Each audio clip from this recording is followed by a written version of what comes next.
recording. Yeah. Alright. There we go. There we go. Ah! Okay. Where do we even start? What do we start with? Bad movie or good movie? Bad movie. Bad movie. Okay. The Hungover Games. Oh, intro. You have to have an intro. I'm sorry. It's okay. This is the introduction to the video. We are amateur cinephiles. I'm Nathan, that's Anthony. Let's get fucking to it! The Hungover Games. Directed in 2014? Question mark? It should say Google break. Directed in 2014. Take off the question mark. Alright, directed in 2014 by Josh Stolberg and written by too many people for it to not be this funny. This movie is a parody of everything that was popular in the early 2010s, all wrapped into one. And it tries to be meta and it tries to be self-aware, and somehow it's still everything that it's trying not to be. Yes. It is very rocket jumpy. It if is. that makes sense. It reminds me of But in like the worst ways. Yeah. I love VHS. I don't even know how to explain that. It felt like you gave a bunch of not even YouTubers, it felt like you gave a bunch of Vine stars too much money. So Logan Paul's movies. Yeah, it feels exactly like a Logan Paul movie. This is a Logan Paul production. Yeah, all the way down to like the weird semi-homophobic remarks. Yeah. The unsubtle attempt at sexually harassing all the women involved by making them do the beard boobs. The beard boobs. The heroin. Yeah. Or that wasn't even heroin. That was like it was cocaine, but he burned it. And yeah. This kind of set a new low. It definitely set a new low for me. It's not on the level of In the Name of the King, where it's just absolutely entirely unwatchable. Okay. It is definitely a new low in that it beat The Love Guru and it beat The Flintstones at not being funny in the slightest. I laughed. I laughed a decent amount of times. Genuinely like 10 times. Pressed play for 80 minutes. Not a single laugh. And I was watching with Yuli. Bro, I laughed whenever Bruce Jenner came on. That was funny as fuck. And he was like the Real Housewives of like the district of the Real Housewives. And he's like, what bitches? I just thought that was funny. Was that actually Caitlyn Jenner? Yes, that was actually Like dead ass. Formerly Bruce Jenner. That was actually yes. Hold on. It was so funny. It was actually yes. It was No. before he transitioned into a woman. Before she transitioned. Before my bad. It's okay. Pronouns. I don't know. It's okay. No way. Yeah, I'm serious. Look. We're right here. Tara Reid. Caitlyn Jenner. Yeah, fuck off. Caitlyn Jenner is in this movie. You didn't know this? As soon as I saw it, me and Shelby was like, Bruce Jenner? I thought it looked like her. I really did, and I didn't want to say anything because I was like, no, that's not her. It is. That's awful. That's Horrible. hilarious. It's so funny. It's so funny. Like whenever she was trashing like all the reality shit, like in like the Avatar, oh fuck. That was funny. Oh, and then there's just the least funny part of it is the like when they tried to be like self-aware and they tried to be meta where they were like, and the gratuitous nudity bitches, because you know that you can't make a movie like this without putting them in it. Some jokes didn't land, like that one. Most of the jokes didn't land, especially the fucking the guy that's supposed to be Zach Galifianakis, but he's not. He does a decent impression of him, if we're being honest. And the guy who's supposed to be Ed Helms kind of looks like Ed Helms. He does kind of look like Ed Helms, but at the same time, it's just like it's like a joke that runs on too long. It's like a really, really, really bad R-rated SNL skit. That's a fair take on it. I think personally that this movie gave me some giggles. Yeah. It made the dishes bearable to wash, and it was okay. Like I would watch it again if I was drunk. I've never had a comedy movie like this give me the anxiety that I got when I saw that they were making fun of Django, and the parody of Leonardo DiCaprio's character came on. Yeah. And I was like, please don't say it. Please don't say it, because I swear I would have just known that they were going to say the N-word. Just for shits and giggles. Because they're like, let's say it. We can say it because it's a parody. No, you can't. No, you can't. Don't fuck with the civil rights. No. Don't fuck with that shit. No. No. No. No. And then, like... The homies don't fuck with racism. Sorry, continue. I don't even know where to continue with this. I want to know what went on in the room. Where they were like, okay, we need to parody this, and this, but we don't have the funding to parody all of them. Which one do we do? You know what we haven't even done? What? We haven't even introduced, like, the actors or plot. We've just been talking. We've just been shitting on this movie with no context, Anthony. Absolutely, we have. Let's introduce our characters and our plot, which is what is important because we are amateur and cinephiles is the big word there. Yeah. Our writers, Kyle Barnett Anderson, Dave Bernstein, and Jamie Kennedy. I thought he died. Fuck yeah. Okay, the storyline. After celebrating Doug's upcoming weekend in a cut-rate hotel in Laughlin, Nevada, hungover guys Bradley, Ed, and Zach. I love how they named them after, like, They're not even actors' the names, characters' not the characters. Oh my god. They wake up in a futuristic dystopia. I can go on from here. So, it's basically the beginning of the first Hungover movie. Yeah. And then from then, it's like shit. It's with just an attempt at making fun of the Hunger Games, the first one specifically. But there's also the Depp District, which is like Jack Sparrow, Willy Wonka, and fucking yeah. Loathing in Las Vegas. No, I think Fear and Loathing in Las Yeah. Vegas. And it's Avatar, the Naked Girls, the Housewives, Ted from the yes, movie Ted. Yeah, what the fuck was that? That was trippy as hell. And then Catnip Everleen. The problem with it is that on top of that, there was already a parody for the Hunger Games that existed, so we didn't need a second one. Did you see? I'm sorry. Gay stereotype.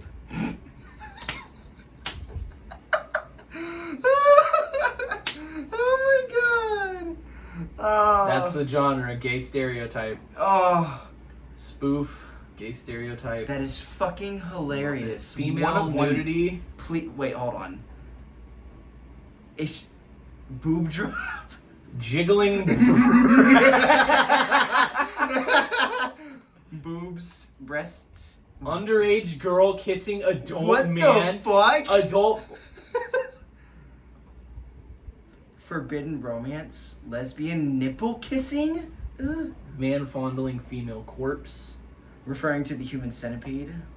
Episode 97. Racist. Oh my god. Gay wedding. Inward. Runaway slave killed. Slave kills master. Oh my god. I don't know if we can put a lot of this in the video, but fuck, this is gold. Why have we never looked at these before? Dude, I wonder what the old ones would say. Nudity, sex toy. Oh my Twist god. ending. We gotta see what Citizen Kane is, but not now. That is hilarious. I've never looked at that before. I just saw it. That is so funny. Oh my god. That's so going in there. Oh my that god, is so that is going in there. hilarious. We're, for now on, we're looking under the gender. I mean, the genre. The gender. Yes, the gender of the film. Like gay nudity. Yeah. This film's pronouns is they, them. Okay, I think after that we're ready for a score. Honestly, that was funnier than the actual. Yes. Oh, I laughed harder at that than I've laughed at any of the fucking movies on this list. Holy fuck. Whoever put that in the description. Oh my god. I love you. Gay stereotype, the genre of this film. Portrait of a Lady on Fire is a gay stereotype film. Okay. I don't want to talk about this because it's not funny. And I don't want to just spend the whole time shitting on how not funny it is, because it is the same joke for 80 minutes. Yeah. I will give the Hungover Games a 1. Damn. On a good day. A good day, it's a 1. I will give the Hungover Games. That'll make me act up. Oh, yeah? A 3. Wow. It made the dishes bearable. That's the eulogy under this movie whenever the last copy of it gets burned. Heard. Dishes made bearable. Alright, on to the next. Citizen Kane! Written and directed by Orson Welles. According to Anthony, this is the hardest diss ever. Yes. Are you familiar with the historical context of this film? No. But Alright. I will learn. Alright. In respect of you. How familiar are you with, what is that guy's name? William Hurst? William Hurst Randolph? Yes. William Randolph Hearst? How familiar are you? How familiar am I? Not familiar at all. Not familiar with William Randolph Hearst.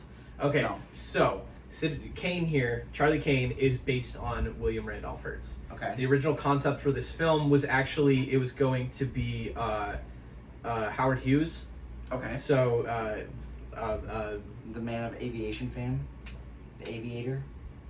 Yeah. fucking Martin Scorsese ended up taking that and using it for The Aviator. Yeah. Now, William Randolph Hearst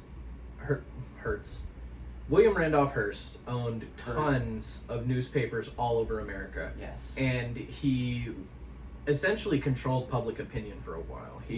If he didn't like someone, you didn't like someone because you read his newspaper. He's like Fox for 2/3 of the people who live in our town. He made sure that he ruined someone's image if he didn't like it. Yes. And Orson Welles took that personally. Yeah. Orson Welles ain't no bitch! He don't play no games. He gives up the smoke. Alright? And going into this, I can't not talk about the diss of this film without spoiling this movie. It's okay. So, we can spoil the movie. if you're like me and Nathan, who haven't seen Citizen Kane prior to viewing, please, I encourage you to skip ahead. Spoiler alert. Spoiler alert Timestamp here. because this is worth a watch. So let me let me explain the plot for those who haven't seen Citizen Kane. Citizen Kane follows a man by the name of Charles Kane, who inherits a whole lot of money really fast and dies with the final word, Rosebud. Now, everyone wants to know what the meaning of that final word is. And in doing so, we find out his life story, trying to find out what the meaning behind the term Rosebud was before he dies. Now, going into it, William Randolph Hearst was still alive when this movie was getting made, and he did not want it to exist at all. In his newspapers, he called Orson Welles a communist to try and ruin his public image. Mm-hmm. He threatened Orson Welles by saying that he knew the hotel that Orson Welles was staying at, and he was going to have a naked woman waiting for him and a photographer, so that it would be showed that Orson Welles was having an affair. He did everything in his power to try to ruin this movie. And for the most part, he also succeeded, because none of the newspapers reviewed this movie upon its release. This movie was a huge flop. As far as critics went, the critics that weren't owned by William Randolph Hearst gave it tons of praise, and that's why it has the Oscar nominations that it has.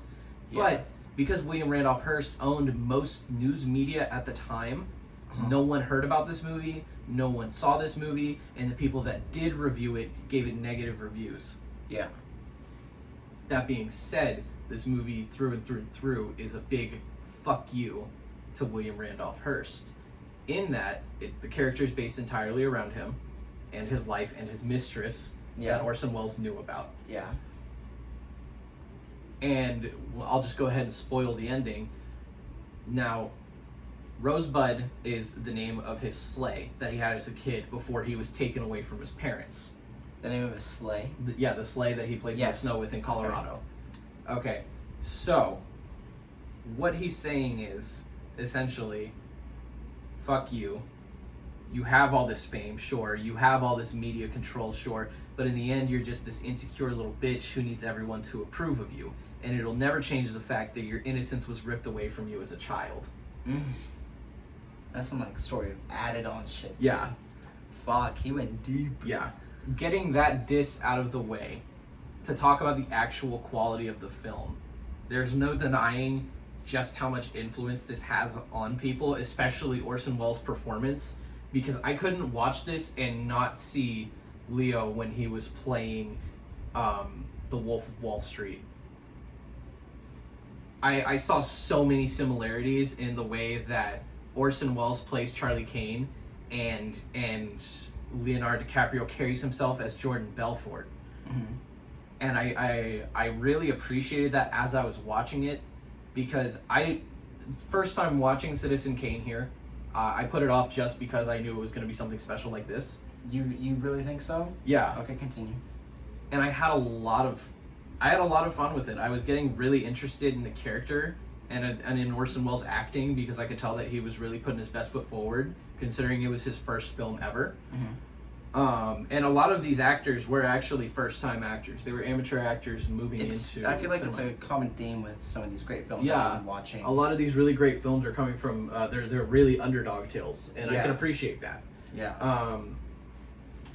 I genuinely really loved that Orson Welles was doing so much, and if you read into how committed he was, it was insane. He was a perfectionist that was staying up all fucking day and all night to try and figure out what he wanted to do next, how he wanted to do it, and how good he was going to do it. He actually was getting caffeine poisoning because he was drinking 30 to 40 cups of coffee a day. Fuck that. Yeah. And when he Ugh. swapped to tea, his skin started changing color because he had he was consuming so much tea. Yeah. And I think that's insane. Don't get me wrong, the further we get into the story and the older that Charlie Kane gets, the less interested I start to become. But it doesn't change the fact that I really appreciate that this started a kind of a standard for watching characters slowly digress. Or not digress, what's the word? Deteriorate? Yeah, watching these characters like slowly deteriorate and go from being like these young men with like tons of ambition and achieve a goal to help those that are lesser, Yeah. and they just deteriorate into these selfish bastards that don't care about anything other than themselves. Yeah. And I think Charlie Kane is the perfect example of this. Okay. Is that your... That's a good summary. Go ahead. My words. I'm a first-time watcher of Yeah. this movie, as you were. Yeah. Whenever I put this on, I was expecting almost a big, grand cinematic gesture. I completely understand that. I did not get that. Yeah. This movie... There is a lot for this movie to live up to. Just- for it to be considered the best movie of all time. Just... Let me continue. Here we go. Uh-huh. Whenever I put this on, it felt extremely dated Yes. and out of touch to Right. me. And for that reason, it is very boring. I can understand that. It was so boring. Even like the acting and like the cinematography, they were so like basic, and like even the way that some shots were constructed and how the dialogue was, progressing further and further into the movie. Some of it was just, it didn't, really catch on. It just felt stale, Mhm. not lifeless, and I appreciate the movie, but it was just, I think this is actually the oldest movie that we've watched so far. I just did not enjoy it. Now, There's no likability towards it at all. There's appreciativeness, that's but understandable. I don't like this movie at all. I completely I would never watch it again. I'm being See, serious. This is the some of the interesting things about it, because I know that you said that the cinematography was basic, but what this actually is it's not that it's basic. It actually set the standard for cinematography from that point forward, because this is the first movie to not be using a set.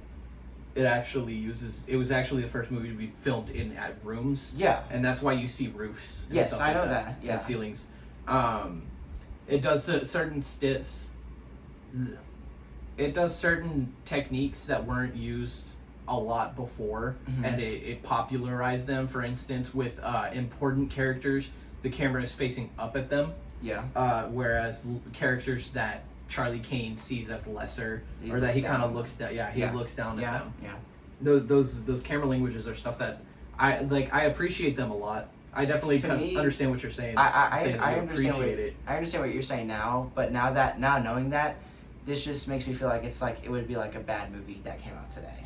Yeah, if it came out today, it is a movie that's been rehashed a couple times. Like, it's not a original plot anymore. At the time, totally it would have been original. But absolutely, nowadays people kind of rehash it. They chop it up a little and they do their own thing with it. But it never comes out to the same success that this did. And this movie, you know, at the time wasn't successful. It didn't do good financially. Yeah. It barely did good critically. It only became good critically like 10 years down the road when it re-released in the 50s. Yeah. After, I think he had died, right? No, Orson Welles has been alive for a while. No, not Orson Welles. When did, what's his name? William Randolph Hearst. William Randolph Hearst. Yeah, but I just did not enjoy this movie. It was so boring. Like, the coloring, like, I know it's it definitely wasn't an appreciation of values. I just didn't enjoy it. Are you going to say that Paddington 2 is better? No. Yes, actually it was. So it was re-released in 1951, probably after William Randolph Hearst's death, and to its success at that. But when it came out and when it received its 9 Oscar nominations that it had gotten... I think it's at 11. No? No, because 11 is actually the record. You would go up. Sure. Yep. Down. Oh. Yeah, 13 nominations. I told you it was way higher than Well, no, that's nominations total across all the awards. Oh, well then, won 1 Oscar. So click it. Winner nominee. Yeah, I got nominated for 1, 2, 3, 4, 5, 6, 7, 8. Yeah, fuck you. So each when the Oscars happened that year in the 1942 Oscars, any time that Citizen Kane was spoken among its 9 nominations, the crowd actually booed. Mm-hmm. Super disrespectful thing to do. They, for whatever reason, just thought that this movie absolutely did not deserve the... Probably because none of them saw it. Yeah. And they were all friends with... William Randolph Hearst. Yeah. Who told them, it's like, hey, Orson Welles is fucking retarded. And... this is also not my first exposure to Orson Welles. Me neither. I love Orson Welles' work. His radio rendition of War of the Worlds. That's actually... So, I know 2 things from Orson Welles. His radio rendition of War of the Worlds, which he makes a subtle reference to in this movie. Okay. And his rendition of Othello. Mm-hmm. Yeah, great. Which was really good. Yeah. Actually, it wasn't really good, but, like, it was really good. A lot, and I hate how so many people say that this is, like, his magnum opus. After seeing this, it's just... I would argue that it was his magnum opus. It definitely was his acting at his best. Orson Welles is very much the same, kind of similar to Gene Kelly, in that he was really perfectionist about it, the same way Gene Kelly was about The Sound of Music. But on a similar note, I as I was watching this, I slowly started to lose interest towards the end. Yeah. I stopped being interested the more he started becoming a dick, because it was like, okay, now he's just turning into a normal rich asshole. Yeah. He's less interesting of a character to me now. Yeah. Especially the ending, which I found... I wasn't exactly happy with the ending. I think with the context that I've given, it's an okay ending, but I wish that there was something a little more. Yeah. So that's how I felt too. I don't necessarily think that it lived up to the hype. I don't think that this is one of the best movies ever made. Definitely. Is it a good movie? Absolutely. But I also don't think I'll watch it again. I have a question. Do you think this belongs on the top 100? Do I think it belongs on the top 100? Absolutely. I don't think for historical context. That's why. I don't think it does for either of those things. Like, I get the story's cool, but like, sure, it's a rich asshole story. Mm-hmm. They can make a documentary about Donald Trump and it'd be the same thing. In the same vein that I, like, when I'm talking about, like, my GOAT list for rappers, I feel like Tupac has to be included. And you feel like this is one of those things? Yes. Okay. It's the exact same, where, like, it's there strictly for the clout and the context and the impact that it had on its medium. Yeah, but Tupac was a great rapper. This is a good movie, especially for the time. I guess so, yeah. I don't know. I've just seen, like, better Western flicks than this. That's understandable, too. But, like, The one thing I'd like to compare, you'll see that like from here to where movies went going further, like even just 10 years down the road, we're slowly seeing a really strong progression of cinema. Because you go from this to North by Northwest, or not from this. You go from this to The Sound of Music. We didn't watch The Sound of Music. Singing in the Rain. Singing in the Motherfuck. Rain. That's what you were talking about earlier. One last time. You gotta put that in asterisks in post edit. One last time. Okay. You go from this to Singing in the Rain, and then to North by Northwest, and you're slowly seeing movies get bigger, better. You're seeing camera work improving. You're seeing colors, consistency, acting.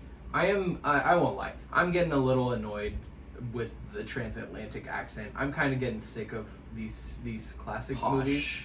Yeah, I need something modern again. Yeah. Which is probably why I enjoyed The Hunt as much as I did, because it felt refreshing to get it. Oh my god. Yeah. Next week is Vertigo. Yeah. I know you don't like that movie, but I've never seen Vertigo. Oh, really? I've only seen 2 Alfred Hitchcock's movies. Like Rear Window? 3 now. No, I've seen Psycho. Okay. I've seen The Birds. Okay, I have never seen that one. Really? Never seen it. The Birds is fun. It's on the list, no? No. Because it's a horror movie. Oh, it's not. We don't have any actual horror movies other than Psycho on here. Yeah, that's gay. Yeah. That's beep. Don't put that in there. All right. Are we ready for score? I'm ready for score. You can give yours first. Yeah. You were much more enthusiastic about this movie than I was. Yeah. As I was enthusiastic. I was so excited to get into this movie. Yeah. But continue. As I said before, I definitely don't think it lived up to the hype. I wouldn't go as far as to say this is the greatest movie ever made. But I still enjoyed it. I think it's a good one-time watch. I don't see myself revisiting it, but I understand people that love it for what it is. I would give Citizen Kane a 7. It's a fair score. Watching this, I had really high expectations, and mainly because of I guess peer pressure. Like, if I'm being honest, this is the epitome of oh, you're into cinema? Yeah, do you watch Citizen Kane? Sound like Pop Smoke. Hey, do you watch Citizen Kane? Oh yeah, so my favorite movies, probably Citizen Kane. Goodfellas. Goodfellas is a great movie. Goodfellas is a good movie. We have to watch it. I know, I'm so excited. Okay, score. This movie was boring. It was plain, and it felt unoriginal, even though it literally is the original. Yeah. This is a 5, borderline 6. So let me ask you this: if you hadn't seen movies that were so similar, movies that were inspired by this, yes, it would still be a 5. This movie was just so uninteresting. I watched the first 30 minutes of it, and I really tried. Mm-hmm. I just couldn't. It was so boring. Mm-hmm. I recommend people watch it. You might like it, but it's kind of in the same vein of Singing in the Rain. Yeah, these movies just aren't for you. No, I know they are for me though, because I love North by Northwest. That's one of my highest rated movies on the list so far. Okay. And I love old movies. I love Rear Window, and I love all kinds of old westerns. Yeah. But this was just so boring. See, these are actually, I will go as far as to say they're not for me. And that's what I said to Yuli when I was watching them. Yeah. And next week we have to watch Vertigo, which is I'm excited for Vertigo, honestly. I am enjoying Alfred Hitchcock's style. Yeah. His very uniqueness to him. But this movie just wasn't it. 5. Movie recommendation time. You go. All right, I am going to start with a movie that I watched last night. I greatly enjoyed it. I was looking forward to watching it. Yes. It's a lot of fun. We've been talking about this. Yes. I'm going to recommend James Wan's *Malignant*, which you can stream on HBO Max. Now, *Malignant*... Till October 10th. October 10th. So hopefully this video gets out before that. Yes. Actually, let me change it then. It won't. It so won't. Yeah, no, it won't. Hell no, it won't. Let me look at my letterboxd and see what I've watched.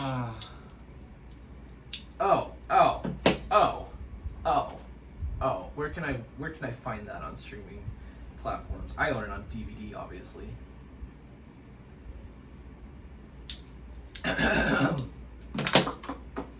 Okay, so I am going to recommend a movie that somehow, some way, I hadn't watched until just last week, which is none other than Tim Burton's Beetlejuice. For the context of why I haven't seen Beetlejuice until last week, given that it came out in 1989, 30 years ago, I was a young lad, maybe 9 or 10 years old, and my mom said I could watch it, so I took the DVD, took it in the room, popped it in my PS2, got to watching, and then we reached the 48-minute mark where Beetlejuice shows up, kicks down the tree, and says, "Nice fucking model." And at that time, I took it out, put it back in the case, gave it back to my mom, and I was like, I can't watch it. He just said the F word, Mom. Which is really bad, because now that I've watched it as an adult, there were so many scenes before that were so much worse. There were so many, like, sexual innuendos that were awful. Yeah. But yeah, I finally got around to watching it now in my adult years, and I really enjoyed it. It was fun. It was creative. Fuck Tim Burton, but what a good movie. Nice. Racist ass Rating? motherfucker. I would give Beetlejuice a 9. Nice. It embraces all of the funness of it, and it uses its kind of low qualityness to its advantage. Yes. Yeah. Any more recommendation or just the one? Just the one for me. All right. I have 2 again, and I'm sorry. No, you're okay. My first recommendation is a movie by Denis Villeneuve, how you pronounce his last name. Denis Villeneuve. Denis Villeneuve. Very fancy. Arrival. I actually haven't seen it. What? Yeah, never. Oh my god. What the fuck? Yeah, never seen it. Swear to God, it's the one movie by him that I haven't seen. Let me give you the plot. You probably already know it. I know it's about aliens. Okay, just let me fix this. Are you ready? Yeah. Okay, so Amy Adams Right. plays she's a language expert. Yes. Right?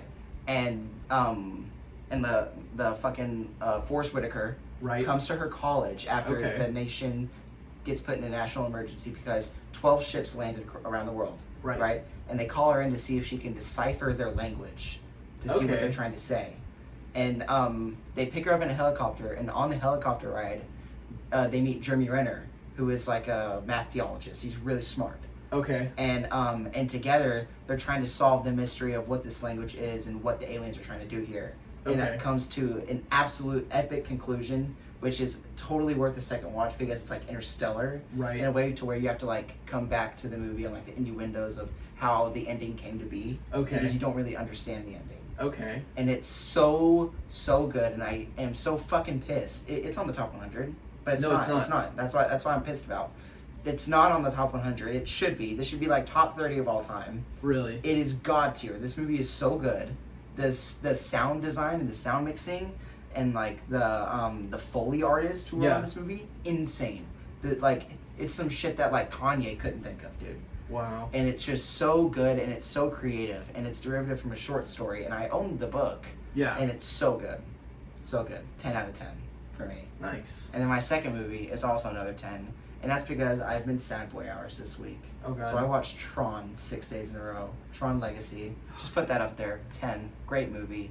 Light cycles, fighting, like young Jeff Bridges, and shitty acting all come together with great VFX to create the most unperfect 10 in my list. And those are my recommendations of the week. Okay. We need to talk about unperfect 10s because I have 2 personally. Oh, we're going into this? Well, we'll do it in a second. We'll do it after. Okay. We'll do it after. Okay. Yeah, that was our episode. The 2 movies today were Citizen Kane, directed by Orson Welles. You can find that on HBO Max, and the Hungover Games, which you can find on Amazon Prime. We hope you enjoyed. This is going to be a little bit of a shorter episode, so love you guys. Bye. Cool. Oh shit, we forgot to do tags. No worries. Alright, cool. End the recording. Meow. Ugh.